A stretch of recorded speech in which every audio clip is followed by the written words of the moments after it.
Welcome to Unspoken Lives, the podcast that uncovers the powerful, untold stories of everyday people. The real stories you don't always hear, but ones that deserve to be told. I'm your host, Kelsey Billingsley.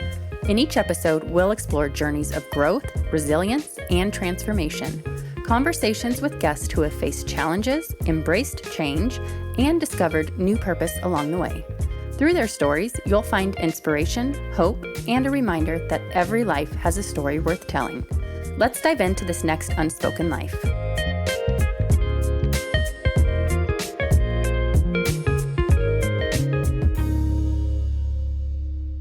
For our listeners, today I'm speaking with someone I go way back with. Susan and I were roommates years ago, long before life unfolded the way it has for either of us.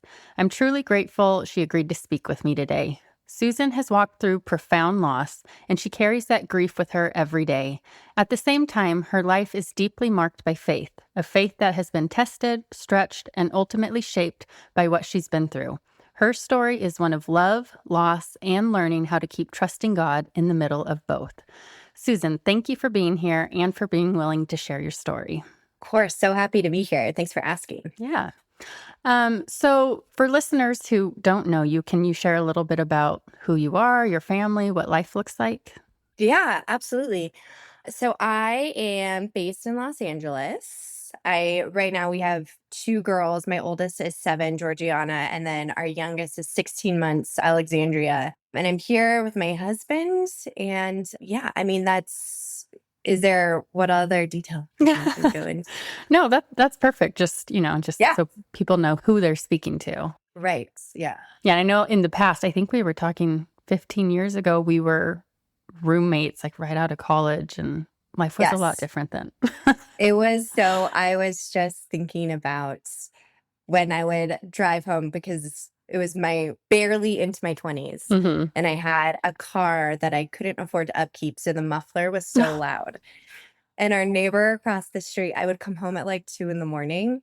And our neighbor, without fail, every night would come home and be like, "You cannot come home this late." I don't remember this. Your car. Oh my gosh. It was almost You're just trying to survive. And she was like, "Your car is too loud. Your car is too loud. It wakes me up. You can't come home at 2 a.m. And I was like, "Lady, I am not trying to wait. Like, do you think I want my car to sound like this? Like, I don't think this is cool." But I cannot afford to fix it. Yeah. I mean, but why is she up at 2 a.m? The best day of her life was when we moved out of that house. Oh, maybe for a few people on that street, actually. Yeah. They were all so happy to see us leave. Yeah. Well, yeah, it's funny to look back at that and see where we're at now. I mean, if we had a house like that on our street, I wonder how I'd feel. We would be so mad. I'd be that lady coming out and be like, 2 a.m.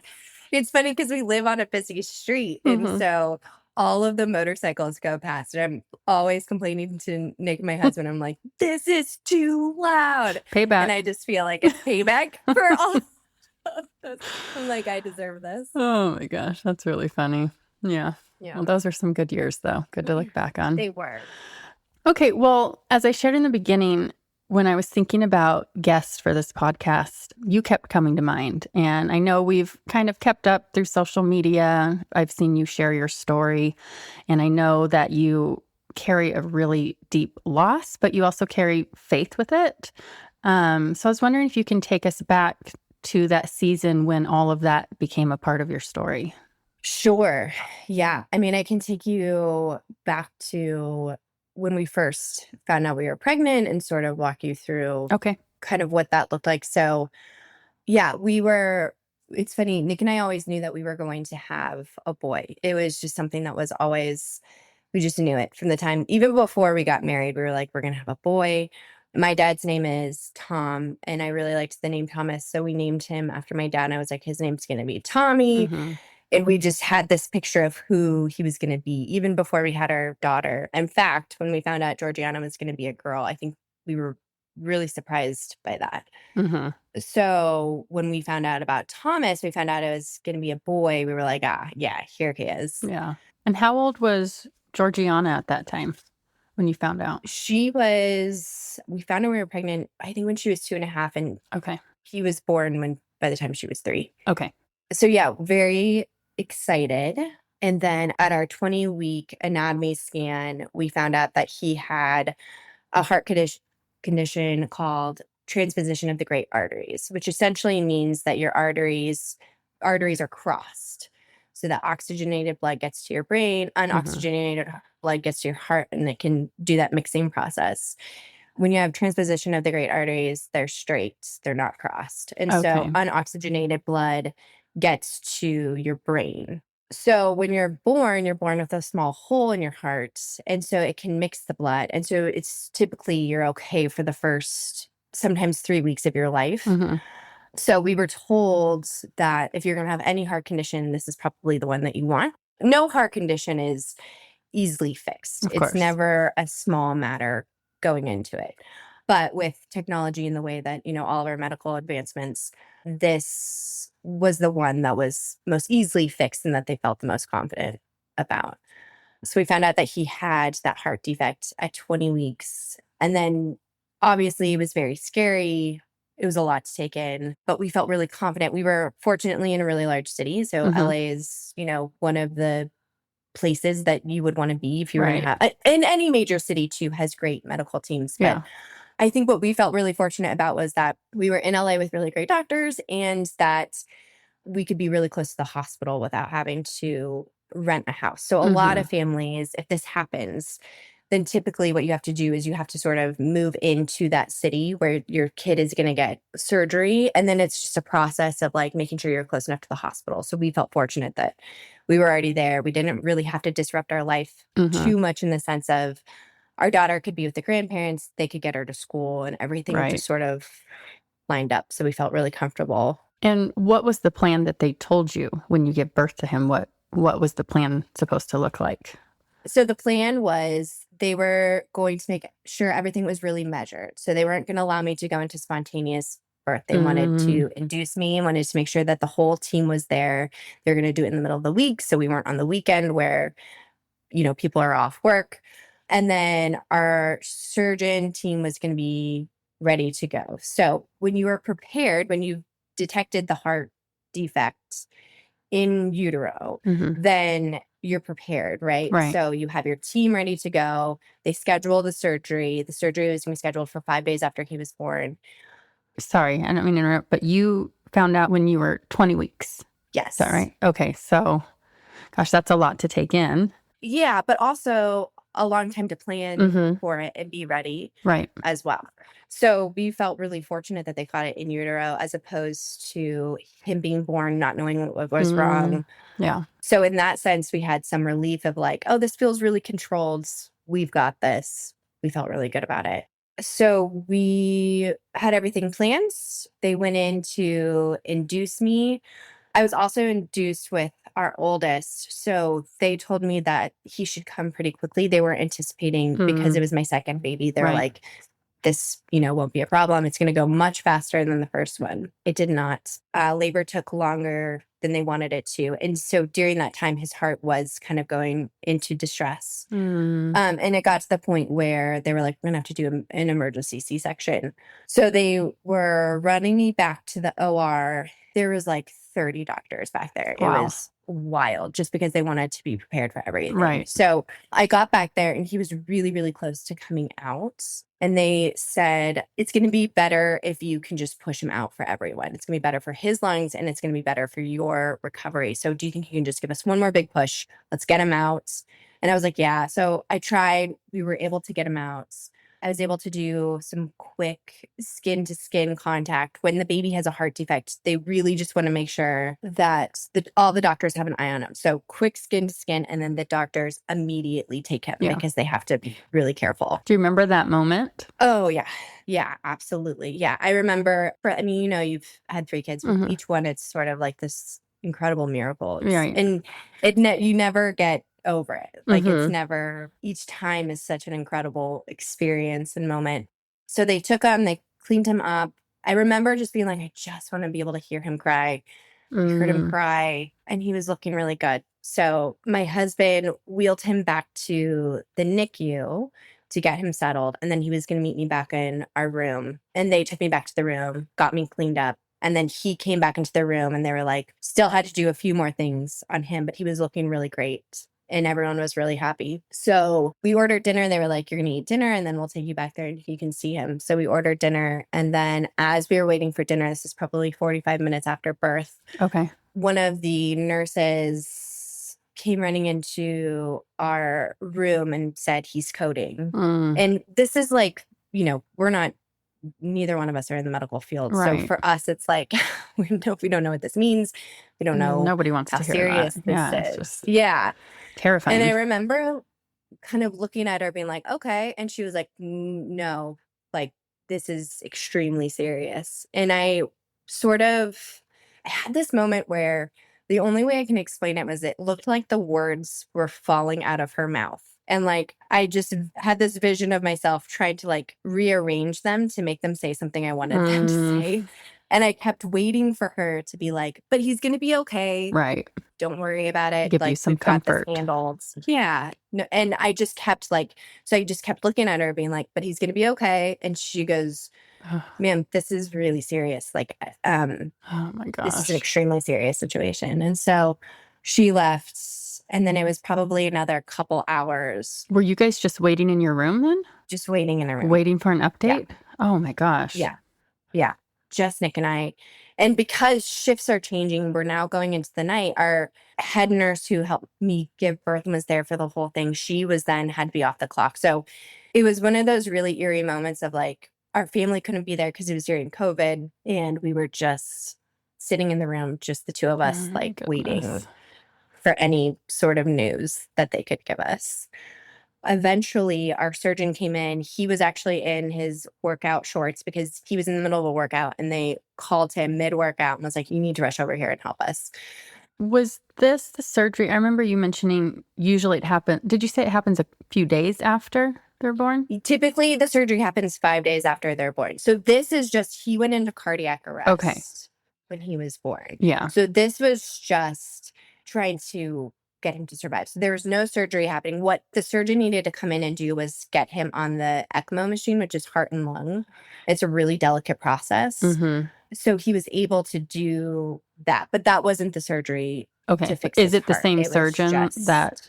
Yes. Okay. So he knew. Same surgeon. He knew everything. Just wasn't expecting this. Yeah, exactly. So a couple hours later, he walked into a room and he was just like, he was like, I have no idea what this means. He was like, we were able to get him on the ECMO machine, but as far as what's going to transpire in the next few days, like no one can tell you. Even if we could get to surgery, he was like, there's been so much damage done to his brain that we don't even anticipate he'd be able to survive the surgery. So it's less about his heart and now more about his brain and the damage that's been done. How do you hear that? I can't even imagine hearing that information as a parent. How do you handle that? Gosh, I'm sorry. I just can't even imagine being in that moment. It's a real out-of-body experience. And I think your mind does that in a way it can only take so much information at the time. It was amazing because people were coming into our room trying to tell us what was going on. And you're just sort of like, just like what I said, out of body, you're not really sure how to even process the information that's being given to you. Yeah. Because it's coming so fast and so furious. With all that being said, there was a deep peace in the sense of my faith is really important to me. And I was like, I have no control over the situation. There's nothing that I can do that's going to change the circumstances. I think you get dropped into the valley so suddenly that you're like, okay, then you're here with me in this moment too. And I did feel a profound peace that he was there and that no matter the outcome, I couldn't control it, but I knew that the Lord was going to use it no matter what was going to happen. Of course, it's horrible, but I do think that some of the lack of control of like, Lord, you saw this coming, do what you will. I felt that deeply. Yeah.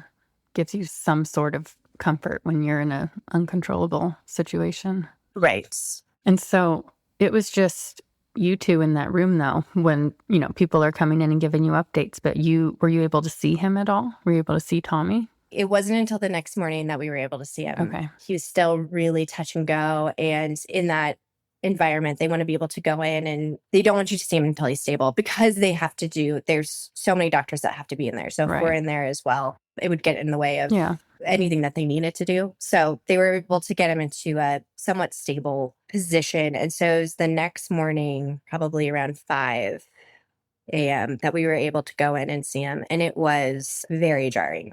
It was wild, because it's like, that's the first time I was able to see him. Yeah. I mean, I wasn't able to look at his face. So you're trying to look at your baby for the first time in his entire life and just like examine his face, examine, those things that every parent does, which is like, you're trying to see yourself in them. And he was laid out on the table, so swollen just from everything that he had gone through, and completely still, because obviously he's sedated. And it was just really remarkable moment. We have photos, obviously, of that moment, and it's sort of like you can't believe that you lived that and that you had gone through that, but still just like, that's your baby. And it's still really, such a scary moment, but also incredible, because you do get to see them for the first time. Both tremendous joy and heartbreak at the same time. And I'd imagine fear also of just not knowing what's going to happen.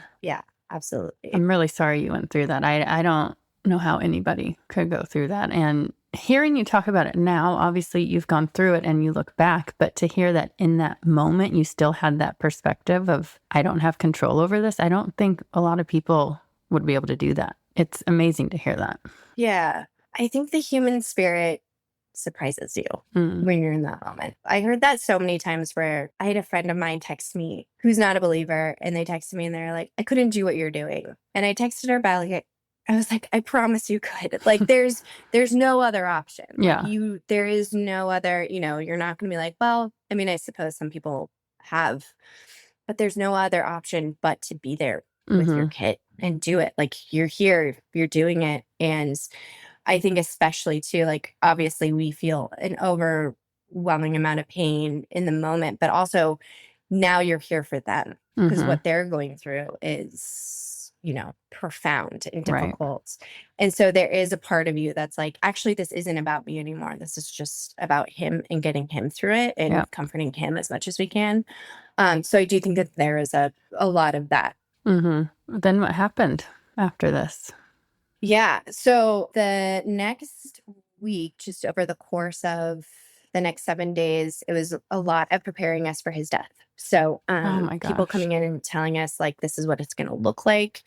And this is how you prepare your 3-year-old for the death of her brother. And coming in, and they were like, this is, here are things that we can send you home to remember him by. And so were they basically saying, like, we did this to get him stable, but he doesn't have a life? But we do not. Wow. Yeah, but we do not anticipate him surviving this. Yeah. Nick and I were preparing to look at, we, had no idea where we were going to bury him. So it was just like that, like, where do we bury him? What's this going to look like? How do we, just all of those next step paperwork that you have to fill out that they were bringing you, and just kind of. You go in to the hospital having a baby, and now you're going, like, stuff you were not expecting or planning to do. Right. Yeah. So as we're doing this every day, he's getting a little bit better and better. And we're just kind of like, they start taking him off of this medication. And when you go into his pediatric ICU room, it was just a wall of machines. It was like 15 different medications that he was on. The entire ECMO machine, which is acting as his heart and lungs. It was just beyond your imagination how anyone could survive it, let alone a 6-pound baby. And you're just like, I don't understand how any of this works. But every day that we're going through, he's coming off a different medication. And then we start to get to the point where, like, they think that he's well enough that he can come off ECMO, which was incredible. Yeah. So we got to the point where he was able to come off of ECMO. I remember the first time he ever opened his eyes, and I went in there, and I could see, anytime he could hear my voice, I could see his eyes start to move, and he so badly wanted to, like, open them. He recognized you. Yeah. And I remember the first time, it was almost like he willed himself to open his eyes, and we saw his eyes for the first time, and his eyelids jump open, and these huge bright blue eyes are like looking at me. It was the most incredible moment. And it was in that moment where I was like, you're here. You're clearly all here. Because they kept preparing us to be like, he's going to be a vegetable. He's not going to be able to talk to you. He's not going to be able to, communicate in any way. And it was amazing. And it was such a joyful moment for Nick and I. So yeah, so every day he's starting to get a little bit better. He's still very sick. He's still really fragile. But, every day we walk in, there's a new machine that he's off. There's a new medication that he's off. And then all of a sudden we're talking about like going home, which was a wild thought to us. It was totally uncharted territory because he was still going to need his heart surgery, but they didn't know if it was even going to be possible. They told us potentially, they were like, you have two options. We're going to put a stent in his heart, and that's going to buy us some time to see what happens. Or you can take him home and you can go on hospice. And so without a question, Nick and I were like, put the stent in his heart. That's not even a question for us. So they did. And that bought us about 6 months. So we took him home and we were able to, he was on oxygen, he was on a feeding tube, but he was growing and he was getting bigger. And then at the 6-month mark, we brought him in to get the evaluation to see if he could have the surgery. And he looked really good. And they were like, let's do it. Were they shocked? I mean, you had them telling you to prepare for his death. And now... And it was amazing because it was the first time they wanted us to meet with our surgeon. And our surgeon's office was right across from the pediatric ICU. So we were seeing some of the nurses that we hadn't seen in 6 months who were helping us. And they were like, we cannot believe this is the same baby. Like, he's laughing and smiling. And I mean, they saw us when we were about to lose him and they were shocked, totally shocked. Wow. So it was such a cool moment. We were able to get him through the surgery. He did incredible. We were in and out in 10 days, which is a remarkable amount of time for any person that's going under, major heart surgery, that's a really good timeline if you're going to be in and out in 10 days. He was off oxygen. And then it was just sort of like this waiting game of, okay, let's see what else he can do. Like, we'll see how, if he'll ever be able to walk. Let's see how far he can get with vocabulary and language. As soon as he came out of surgery, our surgeon came to talk to us. He goes, he did so well. We're so pleased. And he goes, but there is this one thing, which is, he's like, I didn't love his pulmonary numbers and what that was doing. But otherwise, it looks really good. So the reason why they want kids to have surgery 5 days after they're born is because they can develop pulmonary hypertension if it gets any later. Okay. The numbers came down. They sent us home. He was off oxygen and everything was going really well. And then about a month later, he was really susceptible to throwing up. So for about a month, he was off oxygen and not throwing up at all.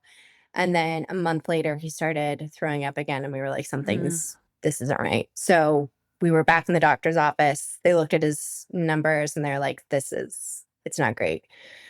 We were just trying to temper it as best we could. This was also after COVID when all the kids were going back to school. So everyone was getting multiple sicknesses at the same time. And where one cold would begin, it wouldn't end until like June of the next year because they were just picking up. Everyone was starting to mingle again. There was no way that we could prevent that from happening. Eventually, he caught the rhinovirus, which is just a common cold, and his developed pulmonary hypertension. And we were in and out of the hospital for close to 8 months. So June, he had his surgery in April. We were in the hospital for a month in June. He would get better, and then we would bring him out, and then we were back in the hospital in November that year, right before Thanksgiving. Okay. He came out, and then finally in January, he caught a cold, and it just lingered for a while. And then at the end of February, they put us back in the hospital, and this was the cold that eventually put him back into cardiac arrest, and then he had to go back on ECMO. And then from there, he just deteriorated, and we knew it was the end. So we were kind of right back into the pediatric ICU, and he went back on ECMO, and they were like, this is, we're seeing all the signs of a body that is deteriorating. So his kidneys look really bad. And they gave us a couple days, and we just called our family. I called my brothers who both live in Colorado, and told them the news, and they immediately obviously dropped everything and came out to say goodbye. And so our whole family was there, and we took him off of life support. Oh, I'm sorry. How old was he? He was 18 months. Okay. Gosh, I can't even imagine having to go through all of that and make that decision. Gosh, hearing your story and hearing you or seeing you share stuff on social media, I remember I think you mentioned they told you he wouldn't do certain things, like smile. And when I think of Tommy, obviously I never got to meet him, although I know I would have loved to. But when I think of him based on your photos, they're all of him smiling and happy. I know. And it's just incredible. He seemed like such an incredible young boy. If there was one thing you wanted people to know about Tommy, what would it be? I think it's almost less about Tommy and more just about human life and how sacred and important it is. And the value of even his short amount of time being 18 months, and we had to do everything for him. There's nothing that Tommy could do for himself, and the vulnerability.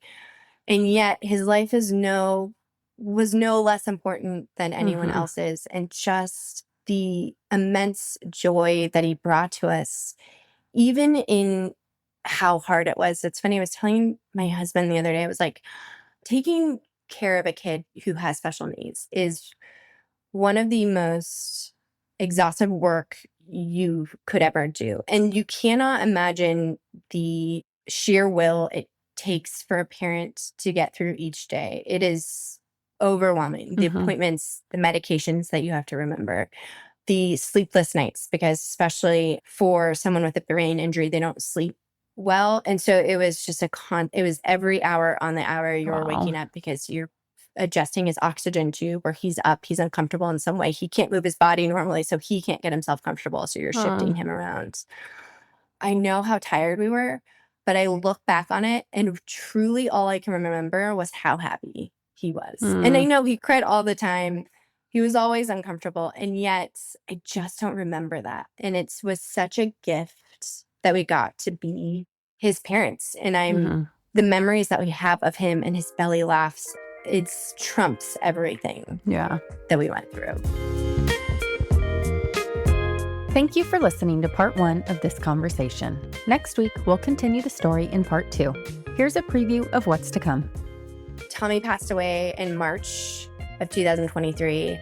And then in August, a day before his birthday, we found out that I was pregnant. And it was really incredible. And we were so excited. And so it was just like this really serendipitous moment and felt very full circle. And then we came back from Hawaii and we scheduled our first doctor's appointment. And then we found out that the baby wasn't growing and I suffered a miscarriage. That was really difficult.